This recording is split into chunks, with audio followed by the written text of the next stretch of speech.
나라가 무엇과 같을고? 오늘은 누가복음 13장과 이어지는 14장에서 예수님이 말씀해 주신 하나님 나라의 비유에 대해서 우리가 좀 살펴보도록 합니다.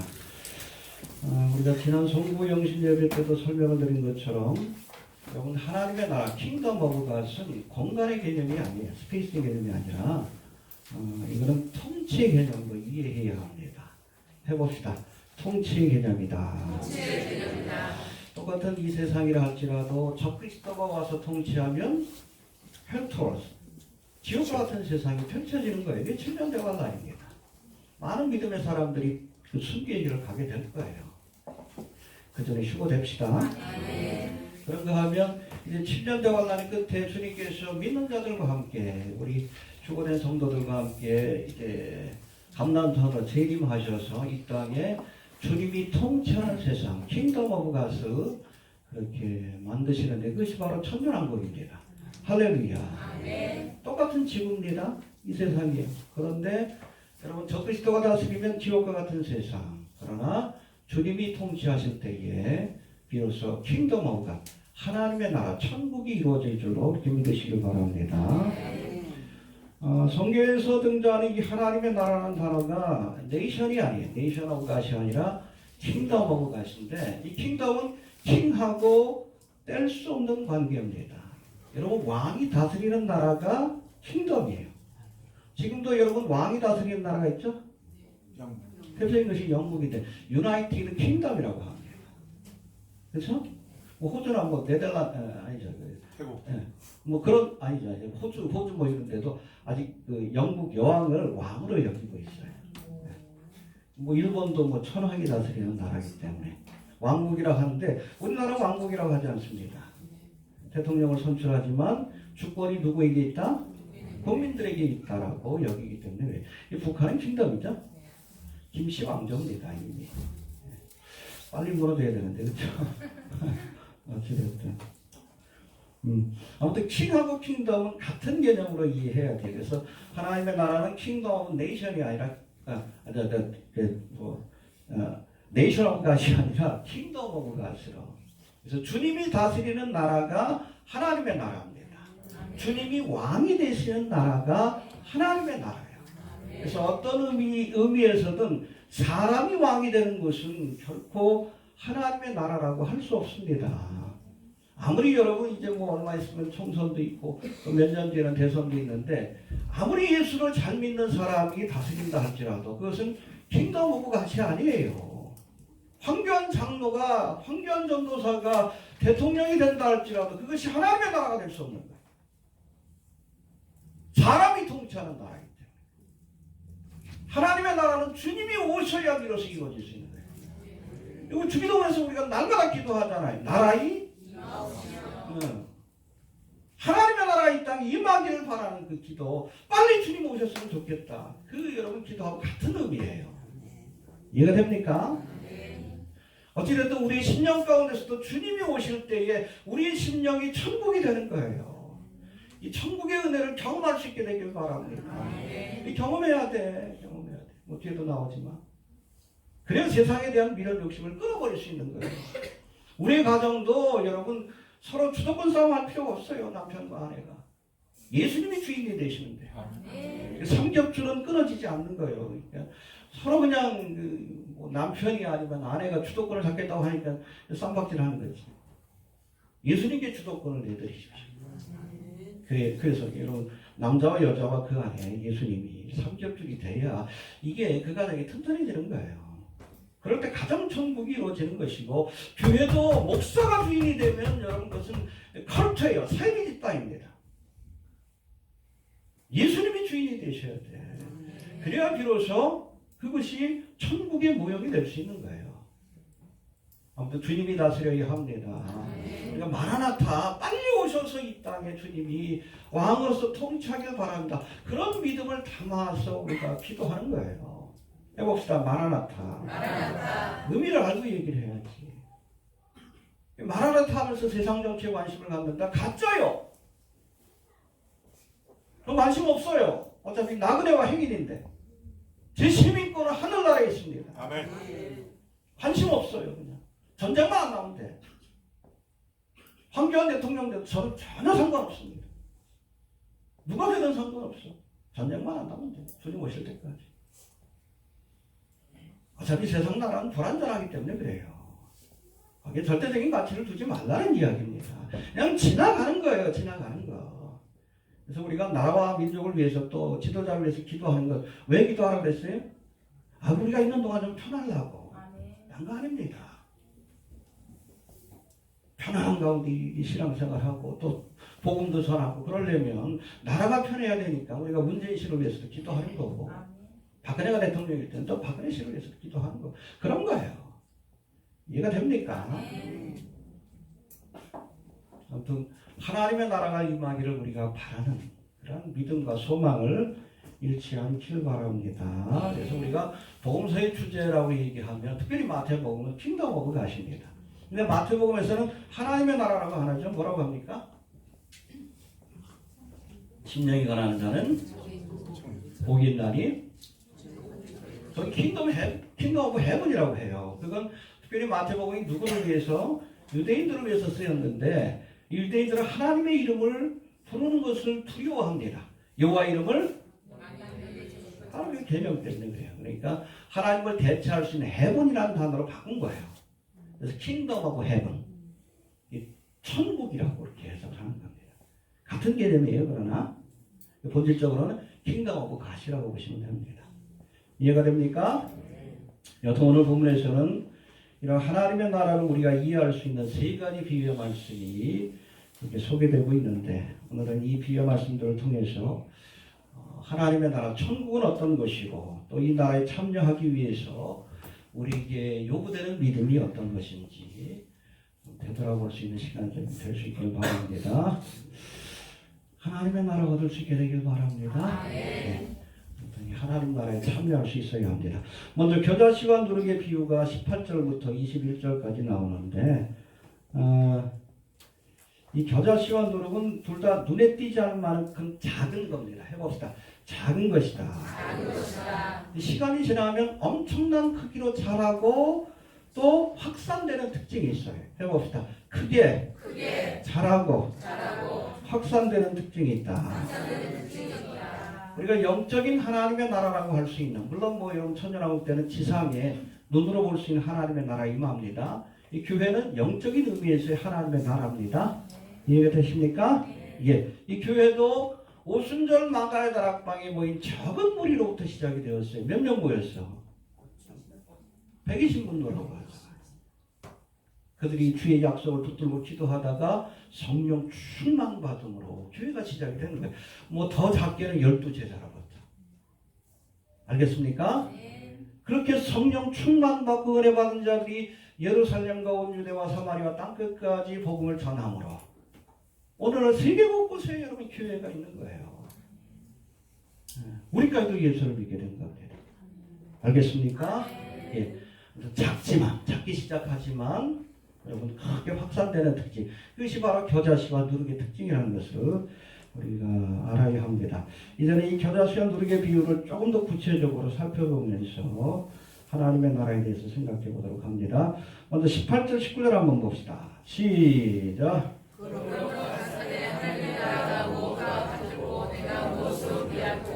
마치 사람이 자기 신전에 갖다 심은 겨자씨 하나 같으니 사람과 되어 몽둥이 새들이 그 가지에 들들었느니라. 예, 최저는 텃밭입니다. 가든이에요. 예. 우리나라 사람은 작은 걸 표현할 때 뭐라고 합니까? 작은 걸 표현할 때 콩알만하다 그래서. 근데 유대인들은 겨자씨만하다 그렇게 표현합니다. 예수님 당시도 그렇고 지금도 그래요. 해봅시다. 겨자씨만하다. 겨자씨는 우리가 흔히 볼 수 있는 깨 씨앗 있죠? 그거보다 조금 작다라고 보시면 됩니다. 근데 이 씨앗을 심으면 크게는 한 3m까지 그렇게 크게 자라기 때문에, 그래서 거기에 새들이 깃들이기 때문에 이 겨자씨가 자라서 나무가 된다라는 말씀을 하신 겁니다. 해봅시다. 겨자씨가 자라서 나무가 된다. 사실 이 겨자는 나무가 아니에요. 2년생 풀입니다. 근데 예수님 당시에는 뭐 그 나무하고 풀을 이렇게 한명적으로 구분하는 그게 없으니까 그냥 식물 가운데서도 크게 자라면 무조건 네, 그렇죠. 바나나도 여러분 원래는 풀입니다. 단연생 풀이에요. 나무 아니에요. 나이트가 없잖아. 이해가 되십니까? 풀이에요. 크게 자라는 풀이에요. 채소예요. 바나나는 엄밀히 따지면. 이해가 됩니까? 근데 바나나 나무라고 표현하는 거 똑같아. 또 하나가 뭡니까? 이스라엘 사람들은 물이 크게 모여 있으면 바다라고 해서 야미라고. 갈릴리 바다는 원래 호수입니다. 민물이에요. 찍어 먹어보면 민물이요. 베드로 고기가 무슨 고기요? 민물에서 사는 역돔이에요. 역돔. 가끔 낚시터에 보면 그 역돔 낚시하는 데가 있어요. 우리나라에도 있어요. 그 튀겨가지고 줍니다. 가면 성지순례 가면. 근데 그거를 바다라고 표현합니다. 유대인들의 생각에는 큰 물은 무조건 바다예요. 그래서 여러분 서쪽에 있는 지중해를 서해라고 그러고 그리고 이 오른쪽에 있는 이 갈릴리 호수 사해를 동해라고 부릅니다. 성경에 보면 서해 동해 표현이 나오는데 그걸 자꾸 우리가 혼동하면 안 돼. 서해는 지중해 원래 바다죠. 그리고 오른쪽에 있는 바다는 사해 혹은 갈릴리 호수를 갈릴리 바다를 동해라고 표현합니다. 이해가 되십니까? 아무튼 이렇게 원래는 여러분 이 나무라고 할 수 없는데 이것이 2년이란 짧은 기간에 3m까지 성장하기 때문에 그래서 그걸 뒤져보면 굉장히 큽니다. 이게 집단적으로 자랄 때는 정말 나무 같아요. 그렇기 때문에 이것을 예수님께서 나무로 표현하시고 이 하나님의 나라는 겨자씨와 같이 작지만 이것을 심으면 큰 나무가 된다라고 표현하신 겁니다.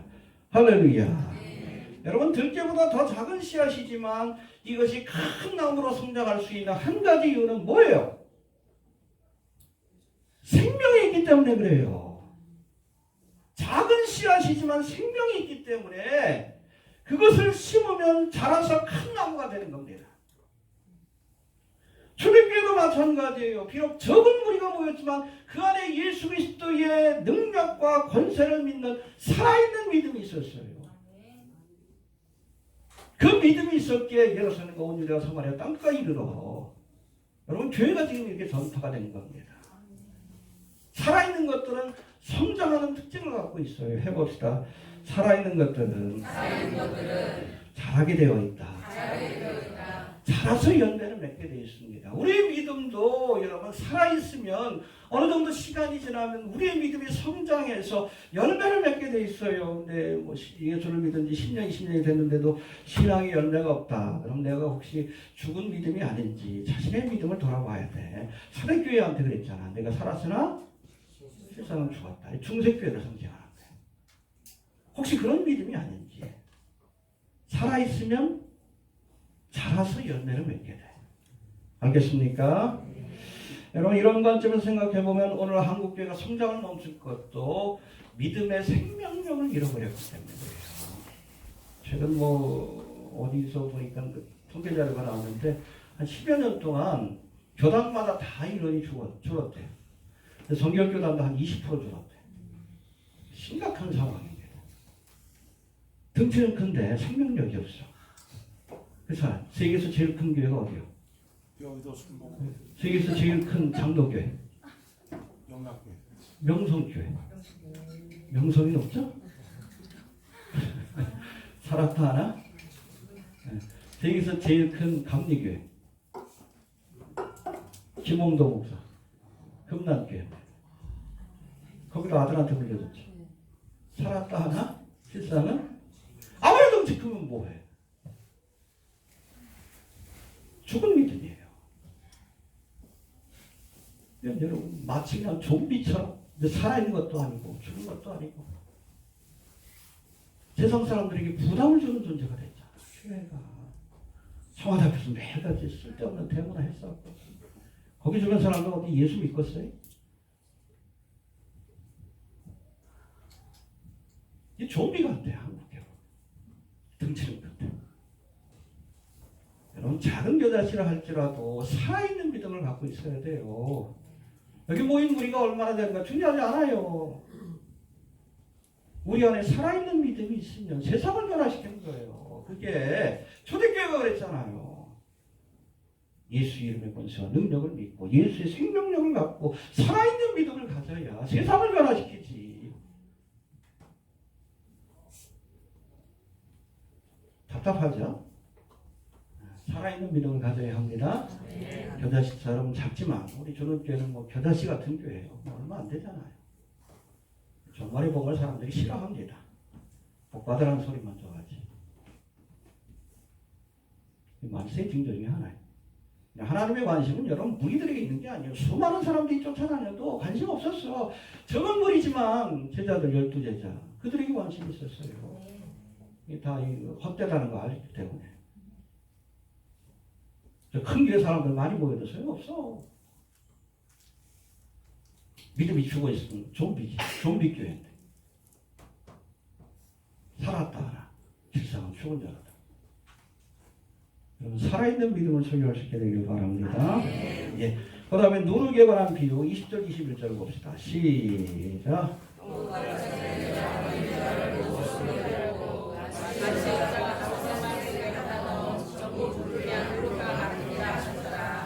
예, 이 누룩도 겨자씨처럼 작기 시작해서 눈에 보이진 않잖아요. 잘. 그렇죠? 크게 퍼지는 특징이 있는데 특별히 이 누룩은 퍼지는 것마다 본래 갖고 있던 성질을 변화시키는 트랜스포메이션 하는 특징이 있어요.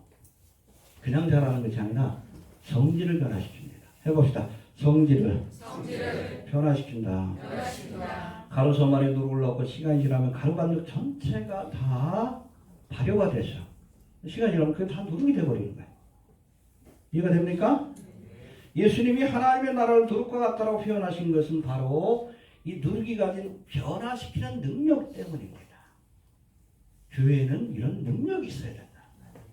복음이 전파되는 것마다 교회에 세워지는 것마다 어둠의 세력이 불어나 가정이 변하고 사회가 변하고 세상이 변하는 역사가 나타나야 돼. 누룩과 같은 교회가 되어야 한다는 겁니다. 여러분 감리교회 창시자 이 요한 웨슬레는 18세기 활동을 했는데 순회 전도자로도 유명합니다. 유명한 복음 강사였어요. 19세기에는 뭐 무디가 있었다면 18세기에는 요한 웨슬레가 있었습니다. 근데 요한 웨슬레의 전기를 보면 그가 영국 전역을 돌아다니면서 말을 타고 돌아다니면서 복음을 전했어요. 근데 복음이 사람 전파될 때마다 얼마나 하나님이 역사하시는지 술집이 무너지고 교회가 세워지는 역사가 나타났습니다. 할렐루야. 얼마나 성령이 강하게 역사하시고 말씀의 권능이 큰지 하나님의 나라가 임하는 거예요. 복음을 전파할 때마다 누룩과 같이 세상이 변화되는 역사가 나타났어요. 그러나 여러분 요한 웨슬레가 활동했던 18세기와는 정반대로 지금 영국에서는 오히려 교회가 변하여 술집이 되고 있습니다. 아니면 모스크 이슬람 사원으로 바뀌고 있어. 왜? 말씀의 능력, 경건의 능력을 잃어버렸기 때문에 그래요. 한국교회도 정신 차리지 못하면 영국교회처럼 변합니다. 지금 그러고 있잖아요. 그렇잖아요. 웬만한 교회들 뭐 이렇게 건축 무리하게 했다가 나중에 뭐 시간 지나면 다 이단교회로 바뀌잖아. 응? 신천지가 다 사들이고. 벌써 그런 일들이 나타나잖아요. 왜? 생명력을 잃어버렸기 때문에 그래요. 생명력을. 우리가 세상을 변화시킬 수 있는 누룩과 같은 교회가 되어야 합니다. 변화시킬 수 있어야 돼. 여러분이 있는 곳마다 가정이 변하고 세상이 변해야지. 복음의 능력을 우리가 회복해야 합니다. 그게 하나님의 나라의 능력입니다. 예.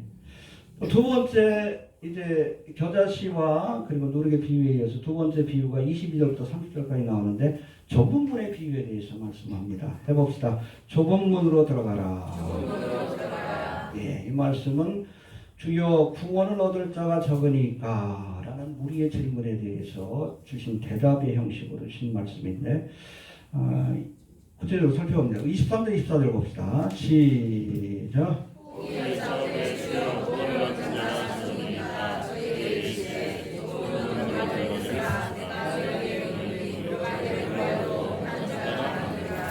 예, 주여 구원을 얻을 자가 적으니까 묻자 예수님이 뭐라고 했어요? 좁은 문으로 들어가기 힘써라. 이게 뭐예요? 구원 얻을 자가 많다는 뜻이에요? 적다는 뜻이에요? 그렇죠? 좁은 문을 찾는 사람들이 많지 않다는 거예요. 이해가 됩니까? 마태복음 22장 14절에서도 청함을 받은 사람은 많되 택함을 입은 자는 적을 것이다. 교회 나왔다고 다 구원받는 거 아니에요. 우리가 청함 받은 겁니다. 천국 그렇지. 택함 받은 자가 되기 위해서는 이 합당한 믿음을 보여야 하는 겁니다. 알겠습니까? 예, 특별히 여기에서는 좁은 문으로 들어가기를 힘써야 그래야 여러분 하나님 앞에 택함을 받을 수 있다라고 말씀하는 겁니다. 그러면 오늘 본문에서 말씀하는 이 좁은 문이 구체적으로 무엇일까 이런 궁금증이 생기는데 누가복음 18장 25절에 보면 이 좁은 문에 대해서 우리가 알 수 있는 말씀이 등장합니다. 오늘 예수님께서 제자들에게 부자가 구원받기 힘들다라는 말씀을 하시면서 이어서 그런 말씀을 주십니다. 해봅시다. 약대가 바늘기로 들어가는 것이 부자가 하나님의 나라에 들어가는 것보다 쉽다. 네, 그래서 가난한 자가 복이 있다고 하셨어요. 여러분 물질이 많다 보면 안 그런 사람도 있지만 다윗과 아브라함처럼 물질을 의지하기 쉬워요. 물질이 하나님이 될 수 있습니다. 그래서 부자가 하나님의 나라에 들어가기 힘들다는 거예요. 또 물질이 많다 보면 안 그런 사람도 있지만 마음이 교만해지기 쉽습니다. 그래서 여러분 부자가 하나님 나라에 들어가기 힘들다라고 말씀하는 거예요. 불가능은 아닙니다. 네? 여러분 돈이 많아도 심령이 가난하면 돼요. 이해가 됩니까? 네. 그리고 주신 물질을 하나님이 기뻐하시는 일에 쓰시면 됩니다. 심령이 가난한 거예요. 이해가 됩니까? 아무튼 부자가 천국 가기 힘들다라고 말씀하면서 약대는 뭐요? 낙타예요, 낙타. 이거 뭐 옛날 저거라서 그렇게 돼 있는데 카멜이에요. 낙타가 바늘기. 바늘 구멍이 아니에요. 여러분 바늘 보면 거기 위에 실을 꽂을 때 여기 있죠? 구멍 뚫린 거. 그걸 바늘기. 영어로는 the eye of needle이라고 돼 있어요. 바늘 눈이라고 돼 있어요. 얼마나 작습니까? 들어갈 수 있어요, 없어요? 들어갈 수 없죠. 그만큼 여러분 부자가 천국 가기 그래서 가난한 자가 복이 있다고 하시는 거예요. 이해가 되십니까? 그래서 마태복음에서는 팔복에서 심령이 가난한 자는 복이 있다고 했는데 누가복음에서 아예 그냥 가난한 자가 복이 있다고 해요. 부자가 천국 가기 힘들기 때문에. 이해가 됩니까? 불가능한 건 아닙니다. 그 뒤에서 이 말씀하고 나서 삭개오가 회개하는 모습을 보여줘요. 삭개오는 부자입니다. 그런데 천국 갔어요. 네. 이해가 됩니까? 불가능한 건 아니에요. 그러나 힘들다라고 말씀하는데 근데 여기서 예수님이 말씀하신 이 바늘기는 진짜 바늘기가 아니라 실상은 예루살렘 성문, 큰 성문이 있죠? 몇 개의 성문이 있는데 이 큰 성문이 아니라 개구멍처럼 이 성문은 여러분 낮에 열어놓습니다. 근데 밤에는 닫아놔. 적들로부터 성을 지키기 위해서. 낮에는 보이니까 이게 경비원이 이렇게 보면 되는데 밤에는 적들이 봐도 모르잖아. 그러니까 밤에는 그것을 닫아놓습니다. 근데 혹시 여행을 하다가 밤에 온 사람들은 어떻게 해? 그래서 날밤을 새야 돼. 날밤을 새야 되는데 그런 사람들을 위해서 개구멍을 하나 만들어놨어요. 이따 보여드릴게. 사람 한 사람이 꼭 들어갈 수 있는. 그것도 허리를 숙여야 들어갈 수 있는. 지휘자님 들어갈까 모르겠어요. 그게 얼마나 작은지 별명이 바늘기예요. 바늘기. 거기는 여러분 짐을 실은 약대라든지 수레 같은 것들은 통과를 못합니다. 혹시 짐이 있다 그러면 성문 밖에 두고 급한 일이 있으면 혼자 들어가서 일을 보고 다시 나와서 다음날 그 데리고 들어가야 돼요. 이해가 됩니까? 여러분 이 바늘기와 같은 좁은 문을 통과하려면 가지고 있던 짐들을 내려놓아야 합니다. 그리고 허리를 숙여야 돼요. 욕심의 짐, 세상의 짐을 짊어지고 있고 죄의 짐을 짊어지고 있는 사람들은 이 문을 통과할 수 없습니다. 다 내려놔야 돼요. 죄의 짐도 내려놓고 욕심의 짐도 내려놔야 이 좋은 문을 통과할 수 있는 것이고 허리를 숙여야 돼요. 겸손하지 않으면 하나님의 나라를 얻을 수 없습니다. 좁은 문으로 들어가기 힘쓰시길 바랍니다. 죄의 짐을 내려놔야 합니다. 욕심의 짐도 다 내려놓으셔요. 천국 가는 길인데 뭐 중요해? 로세아네처럼 뒤돌아보다 멸망하지 말고 다 내려놓고, 여러분 정말 불이 나가지고 죽게 생겼는데 여러분 들어가가지고 꺼내겠다 그러면 나도 죽는 거예요. 목숨이라도 살아야지. 다 내려놓고 우리가 이 좁은 문을 통과해야, 그래야 예루살렘 성에 들어갈 수 있는 거예요. 하나님의 나라에 들어갈 수 있는 겁니다. 네. 두 번째, 이 문은 한 번 닫히면 열리지 않는다라고 말씀합니다. 25절 한번 봅시다. 시작. 집주인이 일어나 문을 하고 닫은 후에 너희가 밖에 서서 문을 두드리며 주여 열어주소서 하면 저가 대답하여 이르되 나는 너희가 어디서 문을 닫는지 알지 못하노라 하리니. 아직 문이 열렸을 때, 그렇죠? 지금은 아직도 주님께서 구원의 문을 열어주셨을 때, 은혜의 문을 열어주셨을 때 들어가기를 힘쓰시길 바랍니다. 여러분, 구속사적인 관점에서 보면 지금은 2000년 동안 지속되던 주의 시대, 은혜 시대죠. 얼마 안 남았어요. 중동 상황 보십시오. 그렇잖아요. 지금 트럼프가 이란에 총사령관을 폭격했는데, 폭사시켰는데 전쟁 납니다. 이 고가마의 전쟁이에요. 아무리 여러분 화가 난다 할지라도 이란이 미국과 전면전을 할 수는 없어요. 나라가 많은 거기 때문에. 그 대신 어딜 칩니까? 이스라엘. 그런 고가마의 전쟁이에요. 아마 그 전에 휴거의 사건이 있을 거라고 봅니다. 많은 요즘 성경학자들은, 그래서 트럼프도 휴거되고 미국의 많은 유명한 사람들, 정치, 경제, 사회 모든 것들을 다 관장하는 사람들이 휴거되면 일시라도 여러분 미국이 혼란에 빠지잖아. 그 틈을 노리고 이스라엘을 전면적으로 치게 될 거예요. 러시아와 터키와 이란과 부지전, 리비아와 수단, 이 나라들이 합쳐서 절체절명의 위기의 순간이지만 하나님이 도우셔서 이기게 하시고, 할렐루야. 결국에는 7년 대환란을 이끄는 그런 전쟁이 될 거라고 많은 학자들은 그렇게 얘기를 합니다. 그래서 예전에는 고가마국 전쟁 직후에 휴거가 있는 것으로 그렇게 많은 학자들이 얘기를 했어요. 그 대표적인 것이 레프트 비하인드라는 소설 있죠?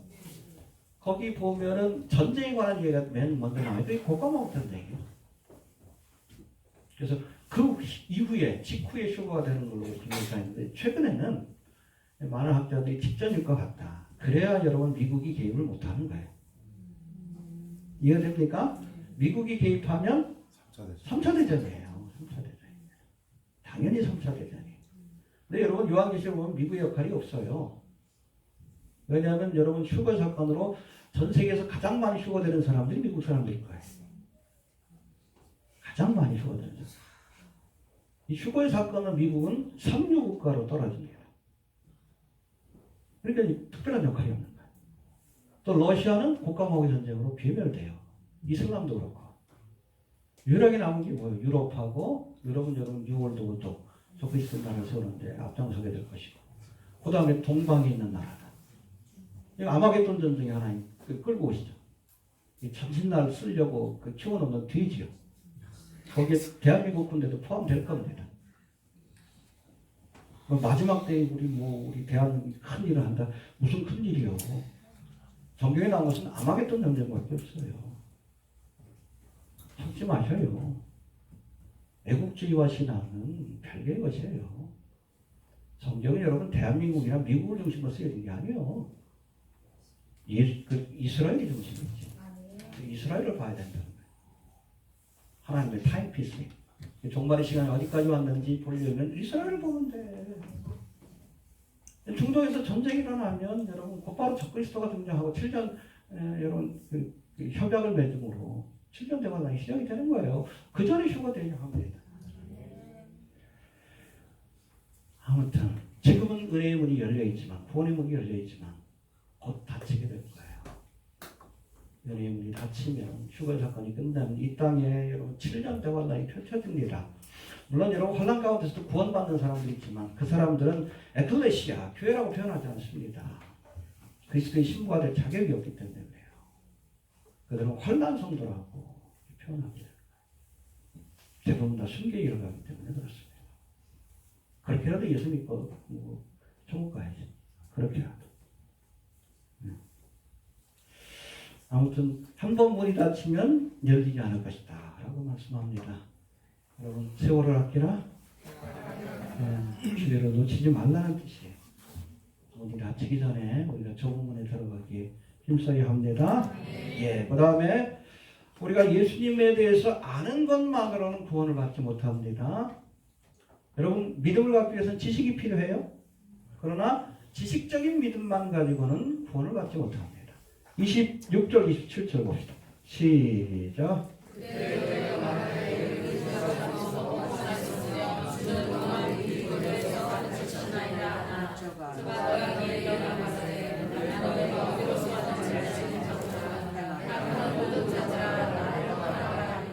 예, 주 앞에서 먹고 마셨다. 제자들 아니요. 그렇죠? 공생이가 동안 따라했던 제자들. 또 우리 길거리에서 가르치는 것을 내가 들었다. 예수에 대해서 알아야 그 교훈도 합니다. 그런데 문제는 뭐예요? 행악을 하는 자. 주님의 말씀에 순종하지 않고 자신의 욕심을 따라 행악을 행한 자들이요. 여러분 지식적인 믿음은 구원을 못합니다. 행함이 있는 믿음을 가져야 돼요. 주님의 말씀과 뜻을 알았다면 그 말씀에 순종하려고 애써야 합니다.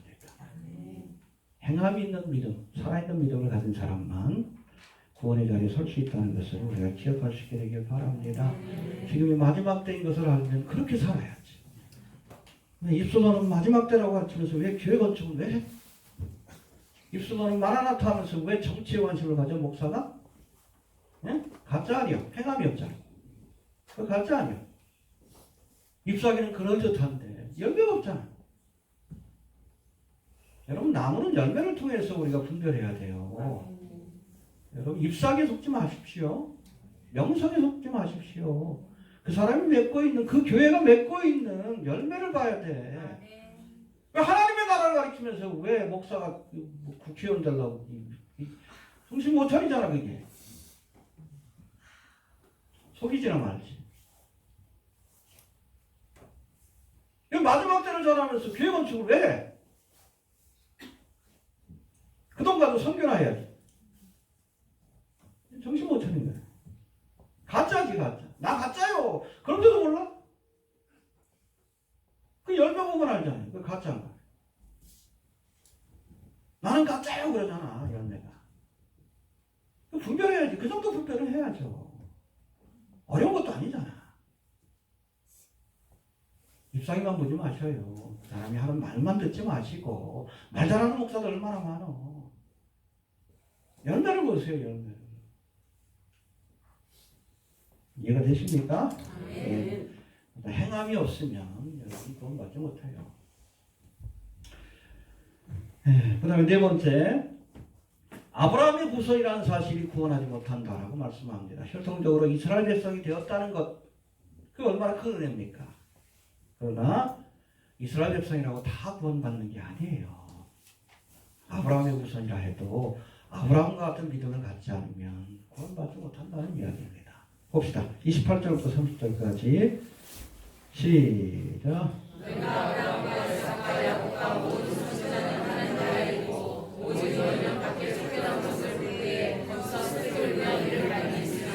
예, 여기까지 봅시다. 여기 28절에 보니까 아브라함과 이삭과 야곱과 선지자들은 구원을 받아. 믿음이 있으니까. 그러나 그 후손이라 할지라도 이스라엘 백성이 뭐 아브라함의 후손 아니에요. 육신적으로. 그러나 아브라함 같은 믿음을 갖지 않으면 구원받지 못하는 겁니다. 이해가 됩니까? 예. 이 말씀과 함께 29절의 말씀 봅시다. 시작.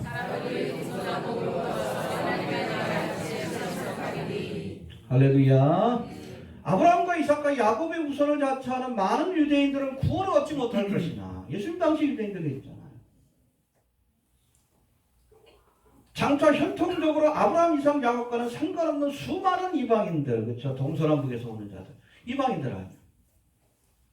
그런 사람들은 하나님 나라 잔치에 참여하리라. 할렐루야.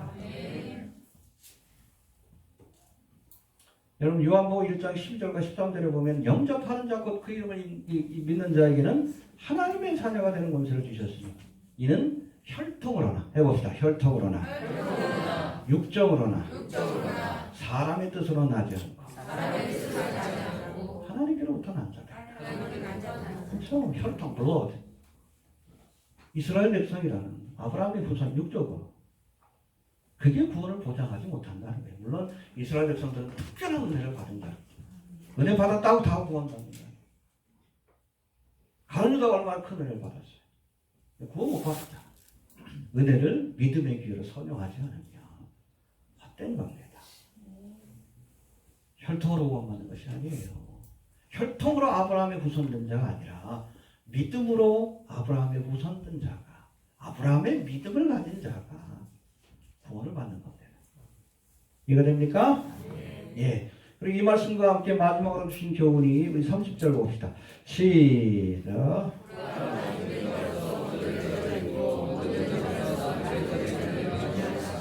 예, 이스라엘은 먼저 된 자이지만, 먼저 하나님의 은혜를 경험한 자들이지만 나중되었어요. 그렇죠? 그러나 이방인들은 나중된 자들이지만 오히려 먼저 되는 은혜를 경험할 수 있었다는 겁니다. 할렐루야. 뭐 개인적으로도 우리가 먼저 믿었다라고 꼭 믿음이 좋은 건 아니에요. 오랜 동안 신앙생활을 했다라고. 오히려 지식적으로만 자라가지고 이 교환에서도 묵은 닭들이 있다고 해요. 알은 못 낳고 옆에 있는 사람 쪽이 나요. 열심히 일하는 사람.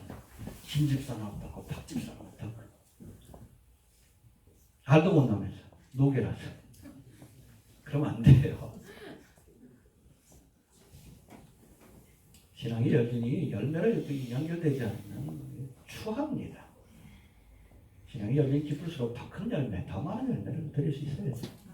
알겠습니까? 그러면 나중됐다 할지라도 요즘 보면 하나님께서 은혜를 베풀어 주시는데 믿음 생활한 지 얼마 되지 않은 분들 오히려 더 열정적이고 믿음 생활 열심히 하는 모습을 볼 때가 있어요. 이게 나중된 자가 알겠습니까? 그냥 지금부터라도 잘하면 됩니다. 알겠습니까? 예. 그리고 마지막으로 혼인잔치 비유 14장의 말씀인데 14장 15절부터 24절까지 여기서는 이 하나님의 나라를 특별히 혼인잔치로 비유합니다. 해봅시다. 혼인잔치로 비유하신다. 예, 16절 한번 봅시다. 16절 시작.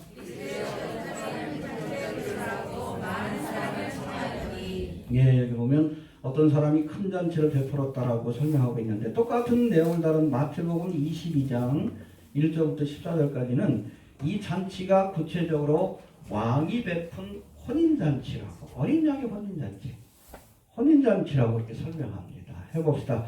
혼인잔치에 사람들을 초대했다. 하나님의 나라를 뭐로 비유한 거예요? 혼인잔치. 왜냐하면 유대인들은 우리가 이 땅에서 경험할 수 있는 가장 기쁜 순간을 혼인잔치로 여깁니다. 우리야 뭐 그렇지 않잖아요. 또 가서 부조해야 되는데 그런 느낌이지만 이스라엘 사람들은 이 혼인잔치를 가장 중요하게 여기고 그리고 기쁜 순간으로 여겨요. 기쁜 순간으로. 알겠습니까? 그래서 하나님의 나라를 혼인잔치로 비유하는 것은 그런 기쁨이 무궁토록 영원토록 지속되는 것이 바로 하나님의 나라라는 겁니다. 할렐루야. 로마서 14장 7절에 보니까 하나님의 나라는 먹는 것과 마시는 것이 아니요 오직 성령 안에서 의와 평강과 희락이라. 할렐루야. 해봅시다. 오직 성령 안에서 의와 평강과 희락이라. 마음의 샬롬의 평강과 기쁨이 넘쳐나는 것. 영원토록 기쁨이 넘쳐나는 것. 사랑하는 예수님이 계시고 하나님이 계시고 영광이 넘치고 이 천국의 기쁨을 우리가 경험해야 돼. 저도 뭐 대교 1학년 때 처음으로 이렇게 은혜 받고 선교가 했는데 정말 거짓말 안 하고 죽고 싶더라고요. 얼마나 하나님께서 이 하나님 나라의 기쁨 희락을 주시는지 너무 좋아. 인하대 공대 다니고 있었는데 사업하려고 그랬어요. 사실 이게 다 거세가 돼버려요. 욕심이 사라져버려요. 욕심이 사라져요. 세상에 대한 욕심이 사라져. 너무 좋은 걸 보니까 똑같아.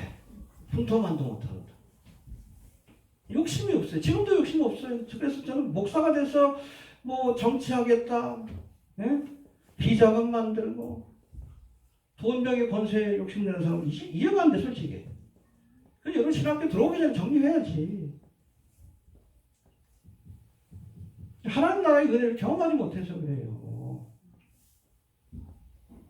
베드로도 여러분이 하나님 나라의 은혜를 경험한 적 있죠? 어디서? 변화산상에서.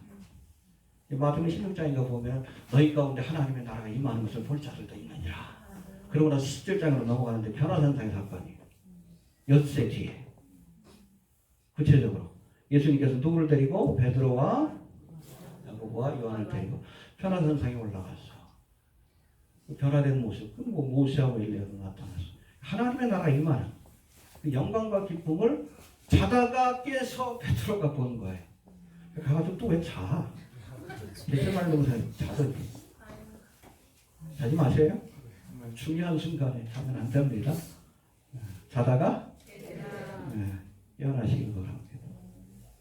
얼떨결에 뭐라고 합니까? 주여 여기 가서 너무너무 좋은 거예요. 이해가 돼. 하나님의 나라가 임하니까 천국의 영광과 기쁨을 맛본 거예요. 초막새를 짓 때 하나는 주님을 위해, 하나는 모세를 위해, 엘리야를 위해. 지네들 어디 있어? 지금 네 견제였죠. 제정신이 아닌 거예요. 황홀병은 병망, 기쁨은. 혼인잔치와 같은 것이에요. 우리가 땅에 7년 동안 있기 전에 주님께서 택함 받은 성도들은 그렇죠, 그리스도의 신부를 공중으로 끌어 하루파주가 낚아챈다는 겁니다. 독수리가 먹이를 탁 낚아채듯이 이렇게 낚아채서 우리를 데려가시는 거예요. 하루파주 휴거가 되면 이 땅에는 7년 대환란이지만 우리가 천국에서 7년간 어린 양의 혼인잔치가 벌어지는 거예요. 이스라엘 혼인잔치 그렇습니다. 신랑이 신부를 데려가면 일주일 동안 신부를 안 보여줘요. 누구에게도. 예비한 처소에서 미로의 시간, 일종의 신혼여행을 갖는 거예요. 그리고 나서 맨 마지막 날 사람들을 불러서 혼인잔치를 벌이는 겁니다. 이해가 됩니까? 왜 여러분 7년 대환란 우리가 요한계시록을 보면 어린 양의 혼인잔치가 왜 요한계시록 19장인가 거기 나오잖아요. 7년 대환란 끝날 때 나오는가? 그게 여러분 이스라엘의 결혼 예식이요. 그러니까 이게 전체를 다 혼인 예식이라고 합니다. 혼인 예식의 맨 마지막이 혼인잔치예요. 가자마자 혼인잔치가. 가자마자 우리가 주님의 처소에서 미로의 시간을 갖습니다. 주님과 함께하라. 얼마나 보고 싶었어. 보고 싶습니까? 아멘. 아니 주님과 그 미로의 시간을 갖. 이 땅에는 그 기간 동안, 이 7년의 기간 동안 환란이 벌어지는 거예요. 이해됩니까?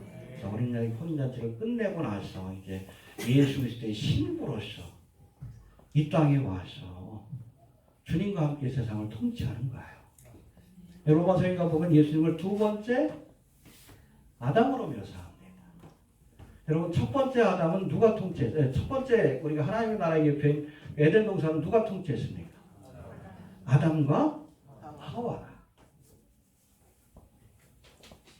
두 번째 에덴 동산인 천년왕국도 아담과 그 신부입니다. 예수님과 그의 신부인 교회가 통치하는 거예요. 이해가 되시죠? 예수님이 둘째 아담이고 우리가 예수 그리스도의 신부 2부예요. 2부. 알겠습니까? 아직 장가 못 가신 분들이 계시는데 시집은 갈 수 있습니다. 이해가 되십니까? 네. 예수님이 신랑 되시니까. 그래서 아무튼 예수님 둘째 아담으로서 이 땅을 통치하는 거예요. 그래서 천년왕국 기간 동안에는 에덴 동산과 같은 낙원이 펼쳐집니다. 물론 그것도 궁극적인 하나님의 나라는 아니에요. 그 끝나고 나서 백보자 심판 뒤에 신천신지 새 예루살렘이 궁극적인 하나님의 나라라고 봐야 합니다. 여튼 그런 겁니다. 이해가 되시죠? 하나님 나라에 대한 개념이. 여튼 우리가 하나님의 기쁨을 경험해야 합니다. 그래야 세상에 대한 미련 욕심을 끊어버리는 거예요. 내려가기 싫다고 그러잖아요. 그게 맞는 거예요. 천국의 기쁨을 경험해야 그래야 세상에 대한 미련 욕심을 끊어버릴 수 있는 거예요. 자연스럽게. 그럴 수 있게 되기를 바랍니다. 예, 그런데 이 잔치에 처음 초대받은 사람들이 거부했다라고 말씀합니다. 처음 초대받은 사람들은 누굽니까? 이스라엘 백성들이에요.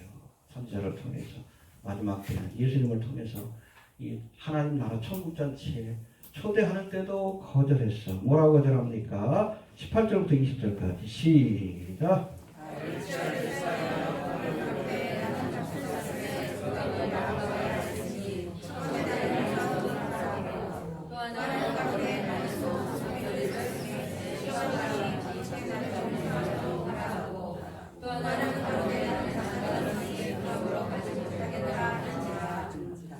예, 여러분 이스라엘의 혼인잔치는 보통 혼인잔치가 있기 전에 먼저 한 달 전인가 그때 초대장을 다 보냅니다. 이미 초대장을 받은 사람들이에요. 미리. 그리고 나서 혼인예식이 있기 바로 직전에 잔치가 있기 바로 직전에 한 번 더 종들을 보내서 참석할 수 있는지 여부를 묻는 거예요. 근데 이미 초대장을 받은 사람들이 이스라엘 백성들이지. 근데 핑계를 대는 거예요. 소도 사야 하고 밭에 가서 할 일도 많고 장가 가야 하고. 한마디로 바쁘다는 핑계를 댄 거예요. 해봅시다. 바쁘다. 여러분 그러나 아무리 세상 일이 바빠도 하나님의 초대에 응답할 수 없을 만큼 바쁘면 너무 바쁜 겁니다. 이해가 됩니까? 여러분 바쁜 일이 꼭 중요한 일은 아니에요. 이해가 되십니까? 지혜로운 사람, 미련한 사람은 바쁜 일을 먼저 해요. 지혜로운 사람은 중요한 일을 먼저 하는 거예요. 하나님의 초대는 너무나 중요한 거예요. 그 초대에 응하지 않으면 심판이 내려집니다. 알겠습니까? 예. 하나님께서 부르실 때에 가야 합니다. 오라 하실 때에. 그렇지 않으면 하나님의 초롱한 심판을 피할 수 없다는 거 기억할 수 있게 되길 바랍니다. 바쁘다는 핑계 대지 맙시다. 뭐 교회를 다니다가 안 다니는 분들도 보면 제가 뭐 통계 자료가 정확한 건 아니지만 대부분 보면 특별한 이유가 있어서 교회 안 나오는 게 아니에요. 그냥 바쁘게 살다가 잊어버린 거예요. 그러지 맙시다. 바쁜 일이 중요한 일이 아니에요. 특별히 주님 오시려고 할 가운데. 알겠습니까? 바쁘게 살다가 갑자기 오늘 밤 내 영혼을 내가 걷어가리라. 그럼 어떡할 거예요? 준비도 안 돼 있는데. 그렇잖아요. 올 때는 순서가 있어도 그렇잖아. 바쁘게 살다가 갑자기 주님께서 오시면 지금 우리가 이 말세지만을 살고 있다고 하는데 뭐 중동 상황 보면 언제 휴가 사건이 일어나도 우리가 뭐 이상하지 않을 만큼 아주 급박하게 돌아갑니다. 우리는 종말의 세대예요. 이스라엘이 무화과나무가 세입이 도는 것을 본 세대이기 때문에. 종말의 세대라는 것은 여러분 개인적인 종말보다 역사적인 종말을 맞이할 가능성이 높은 세대라는 뜻입니다. 이해됩니까? 내가 죽어서 주님 앞에 가는 게 개인적인 종말이에요. 주님이 오시는 게 여러분 역사적인 종말이에요. 종말의 세대는 개인적인 종말보다 우리가 역사적인 종말을 맞이할 가능성이 더 큰 세대입니다. 언제든지 주님 오실 수 있다는 얘기예요. 이건 아예 합니다. 오라 하실 때 가야 돼. 안 그러면 남겨져요. 이해가 되십니까? 예. 그리고 마지막으로 강권하여 데려다가 내 집을 채우라 말씀합니다. 혼인잔치에 많은 사람들이 거절하니까 뭐 길거리 가서 아무나 좀 데리고 와라. 한번 봅시다. 21절부터 24절까지. 예. 23절 먼저 21절 봅시다. 시작.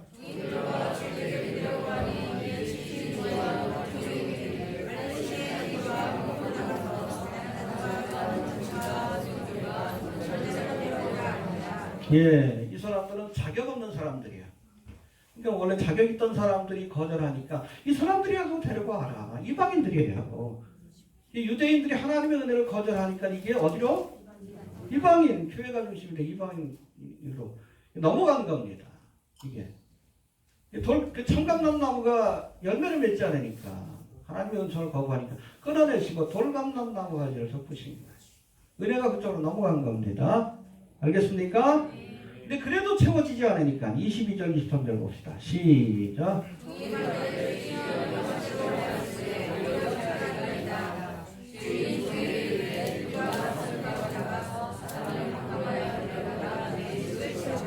예, 그래도 채워지지 않으니까 이번에는 뭐 산울가로 가서 사람들을 강권하여 데려다가 해봅시다. 강권하여 데려다가 헬러어는 아난카드라고 되어 있는데 굉장히 아주 그 의미가 강한 단어예요. 강제로 뭐뭐 시키다. 억지로 뭐뭐하게 하다. 아난카드. 그래서 어떤 그 주석에서는 이 아난카드를 팔을 비틀어서 끌고 오다는 뜻으로 해석합니다. 교회 나오겠다 그러는데 안 나오면 팔을 비틀어서라도 데려오세요. 성경적입니다. 그렇게라도 예수 믿게 하는 게 맞아요. 얼마 전에 프란시스 교황이 아주 뭐 멋들어진 얘기를 했죠. 타종교에 속한 사람이나 불신자를 억지로 기독교로 개종시키면 안 됩니다. 세상 사람들한테 듣기 좋은 말이지. 예수님 뭐라고 했어요? 팔을 비틀어서라도 강건하여 데려다가 내집을 채우라고 했어요. 그렇지 않으면 지옥 가잖아. 이런 마음을 가져야 합니다. 마지막 때 그렇게 해서라도 예수를 믿었으면 그렇게 해야 합니다. 그런 안타까운 마음 가지고 그렇잖아요. 지옥불로 떨어지는데 어떻게 시간 나시면 오세요. 그럴 수 없잖아. 발을 비틀어서라도 끌고 와야지. 예수 믿게 해야지. 해봅시다. 강권하여 데려다가 내 집을 채우라. 예. 하나님의 나라에 대해서 우리가 살펴봤는데 정리합니다. 먼저 하나님의 나라는 겨자씨와 같고 누룩과 같다. 작은 것이지만 이것이 자라서 큰 나무가 되고 이것이 퍼져서 온 동이를 그렇게 변화시킨다라고 말씀합니다. 하나님의 복음, 천국 복음이 전파되는 그곳마다 이런 놀라운 역사가 나타남을 기억할 수 있게 되길 바랍니다. 우리 초등교회도 작은 겨자씨지만 우리 안에 생명이 있어야 돼. 살아있는 믿음을 가질 때에 저는 한국교회를 변화시키고 이제 뭐 이스라엘까지 와서 우리가 복음을 전하려고 하는데 세상을 변화시키는 큰 일을 하게 될 줄로 그렇게 믿습니다. 이런 하나님의 나라에 들어가려면 반드시 좁은 문으로 판을 끼워갔다. 짐을 갖고 못 들어가요. 죄의 짐을 가지고 욕심의 짐을 가지고 못 들어갑니다. 다 내려놓고 고개를 숙여야 돼. 이따 오후에 계신 분들 제가 보여드릴게요. 개구멍 같아. 딱 개구멍 같아. 거기를 통과하려면 우리가 모든 짐을 내려놓고 허리를 숙여야 합니다. 알겠습니까? 열려 있을 때에 들어가야 합니다. 예. 그리고 마지막으로 하나님의 나라는 혼인잔치와 같다. 의와 평강과 희락이 넘치는 것이다. 할렐루야. 이 혼인잔치로 초대할 때 가야 합니다. 바쁘다는 핑계를 대지 마시고 또 안 오겠다 그러면 팔을 비틀어서 드세요. 보세요. 강권하여 데려다가 내 집을 채우라 말씀합니다. 하나님의 나라의 소망을 우리가 안고 살아갈 수 있는 그런 한 해가 될 수 있기를 바랍니다. 주신 말씀 붙들고 기도합니다. 하나님 은혜를 감사합니다. 상망상과 같은 세상 나라가 아니라